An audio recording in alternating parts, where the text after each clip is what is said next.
Paz, muita paz para todo mundo, para essa gente querida que está sempre com a gente. E para os novos, para os futuros, todos são muito bem-vindos.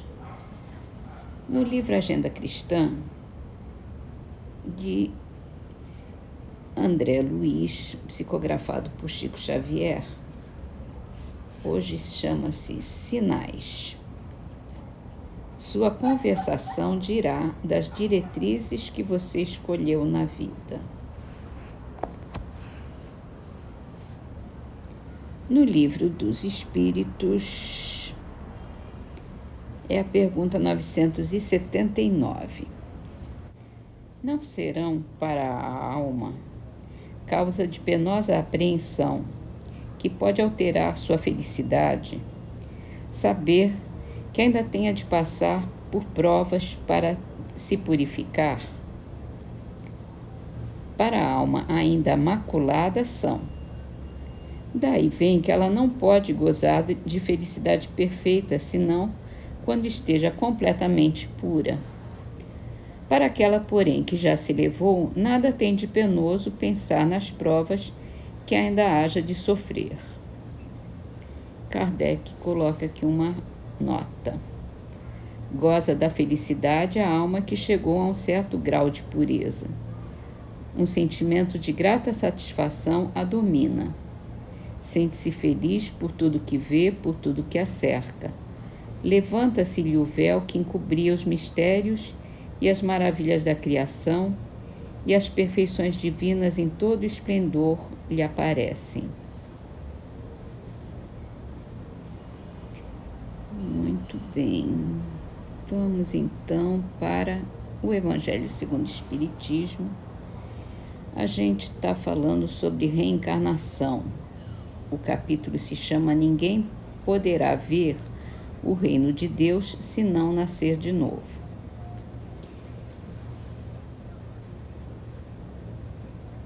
É o item ressurreição e reencarnação. Pois bem, aqui ele vai citar uma passagem de Isaías, capítulo 26, versículo 19. Aqueles do vosso povo a quem a morte foi dada, viverão de novo. Aqueles que estavam mortos em meio a mim, ressuscitarão. Despertai do vosso sono e entoai louvores a Deus, vós que habitais no pó, porque o orvalho que cai sobre vós é um orvalho de luz, e porque arruinareis a terra e o reino dos gigantes. Aqui o comentário. É também muito explícita essa passagem de Isaías. Aqueles do vosso povo, a quem a morte foi dada, viverão de novo.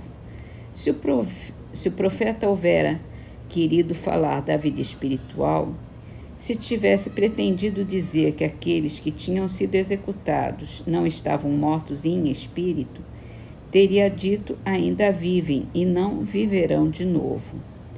No sentido espiritual, essas palavras seriam um contrassenso, pois que implicariam uma interrupção na vida da alma.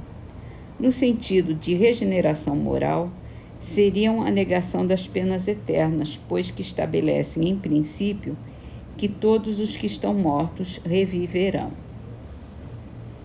Agora ele apresenta uma passagem de Jó, em 3 versões. É no capítulo 14, versículo 10 e 14. A primeira é a tradução de Lemestre de Sacy. Mas quando o homem tenha morrido uma vez, quando seu corpo, separado de seu espírito, foi consumido, que é feito dele? Tendo morrido uma vez, o homem poderia reviver de novo? Nesta guerra em que me acho todos os dias de minha vida, espero que chegue a minha mutação. A segunda é uma tradução protestante de Osterwald. Quando o homem morre, perde toda a sua força, expira. Depois, onde está ele? Se o homem morre, viverá de novo? Esperarei todos os dias de meu combate, até que venha alguma mutação. E, por último, a versão da Igreja grega. Quando o homem está morto, vive sempre. Acabando os dias de minha existência terrestre, esperarei, porquanto a ela voltarei de novo. Nas três versões, o princípio da pluralidade das existências se acha claramente expresso. Ninguém pode supor que Jó tenha querido falar da regeneração pela água do batismo, que ele, de certo, nem conhecia. Tendo o homem morrido uma vez, poderia reviver de novo? A ideia de morrer uma vez e de reviver implica a de morrer e reviver muitas vezes. A versão da Igreja grega ainda é mais explícita, se é que isso é possível. Acabando os dias da minha existência terrena, esperarei, porquanto a ela voltarei, ou voltarei à existência terrestre. Isso é tão claro como se alguém dissesse: saio de minha casa, mas a ela tornarei. Nesta guerra em que me encontro todos os dias de minha vida, espero que se dê a minha mutação. Jó, evidentemente, pretendeu se referir à luta que sustentava contra as misérias da vida. Espera a sua mutação, isto é, resigna-se. Na versão grega, esperarei parece aplicar-se preferentemente a uma nova existência. Quando a minha existência estiver acabada, esperarei, porquanto a ela voltarei. Jó, como que se coloca após a morte no intervalo que separa uma existência de outra e diz que lá aguardará o momento de voltar. Não há, pois, que duvidar que, sob o nome de ressurreição, o princípio da reencarnação era ponto de uma das crenças fundamentais dos judeus, ponto que Jesus e os profetas confirmaram de modo formal, de onde se segue que negar a reencarnação é negar as palavras do Cristo.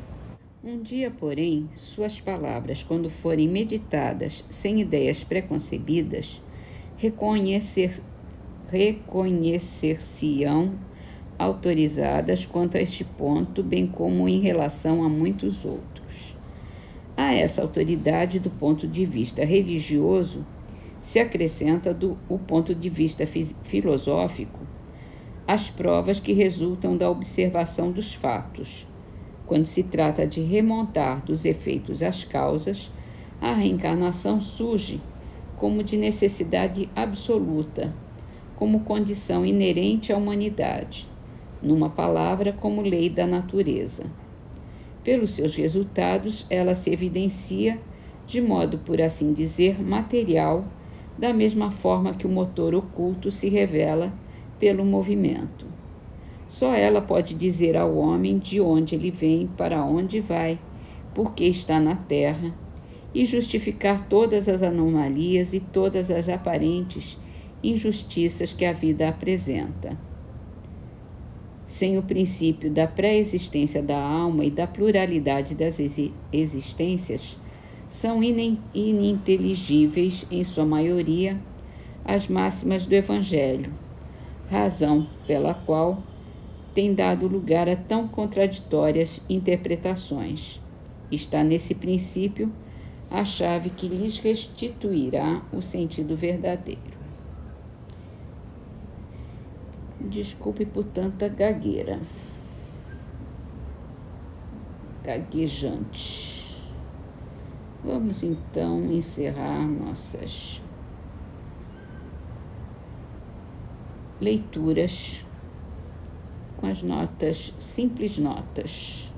É de Martins Coelho, a poesia está no livro Orvalho de Luz, que Chico Xavier psicografou. Ventura real que vejo, sempre nova, sempre bela, doar a felicidade, sabendo passar sem ela. Quem busque felicidade, viva e lute pelo bem. Abençoe tudo o que exista, nem pense mal de ninguém. Para servir, não vaciles nenhum momento sequer. Ajudar tardiamente é próprio de quem não quer.